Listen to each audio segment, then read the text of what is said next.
When you decided that your peace was worth more than their punishment, the forces of darkness entered absolute panic, because they recognized something terrifying. You're not just incorruptible, you're not just unbreakable, you're actively healing. Your presence breaks cycles of suffering instead of perpetuating them.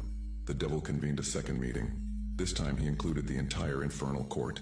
Thousands of dark entities were summoned to witness the complete analysis of your profile. The report left them silent for 11 minutes.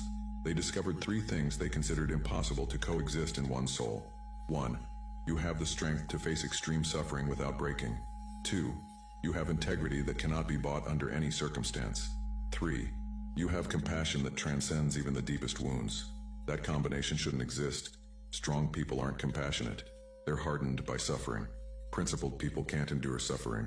They break when tested too hard. Compassionate people aren't unbreakable. They're too soft to withstand real pain. But you're all 3 simultaneously.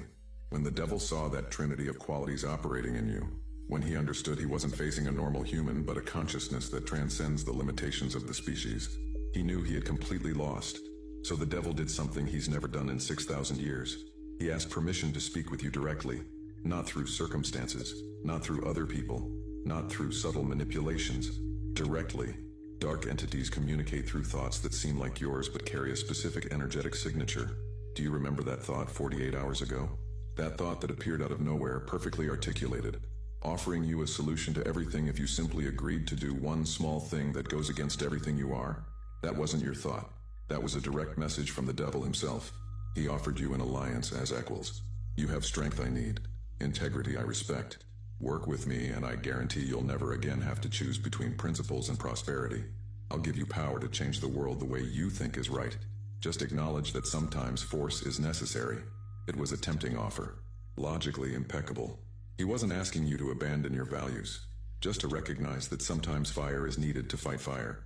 He was basically saying, keep your integrity, keep your compassion, just let me handle the dirty work while you stay morally pure. It sounded reasonable, but what happened next shocked every dimension. You felt immediate rejection at a level that transcends rational thought. You didn't even need to process logically why it was wrong. Your soul said no before your mind could analyze. You have a moral compass integrated so deeply it operates faster than conscious thought. And when the devil felt that instantaneous rejection, he understood he had made a critical error. He wasn't negotiating with a soul that could be manipulated. He was facing a consciousness that operates at such an elevated level that its values are programmed into the fundamental structure of its being. The devil had to make a choice that tormented him for hours. He could continue trying to break you, knowing that every failed attempt exposed him as weak before his own hierarchies. Or he could do something that would preserve his position, publicly recognize that he had found a worthy adversary who was beyond his reach.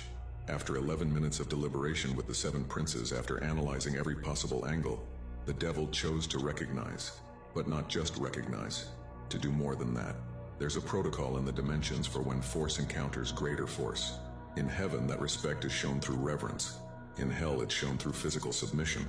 And exactly 48 hours ago, in the spiritual dimension that coexists with physical reality, the devil did what he swore he would never do. He bent the knee before you. That act sent shockwaves through every existing dimension.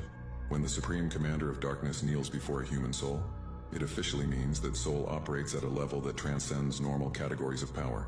You were officially recognized as a force that not even the dark dimensions can confront. The thousands of demons present were in absolute shock, because they had never seen their commander in that position. Beelzebub muttered, "This changes everything." Leviathan observed, "This soul is forbidden territory now." And it was at that exact moment that the archangels appeared, because heaven had been watching the entire time. God doesn't intervene in every small battle. He allows souls to develop their strength, but there are moments so rare, so significant, that they require personal observation. When the devil decided to kneel before you, God summoned the archangels to witness. Michael, Gabriel, Raphael, Uriel.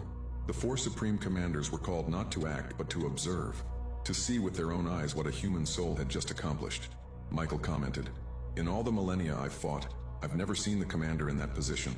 This soul achieved what complete angelic armies couldn't."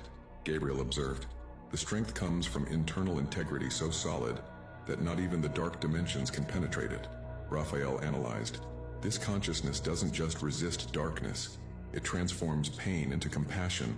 That's spiritual alchemy at a level I rarely witness." Uriel declared, "This soul understands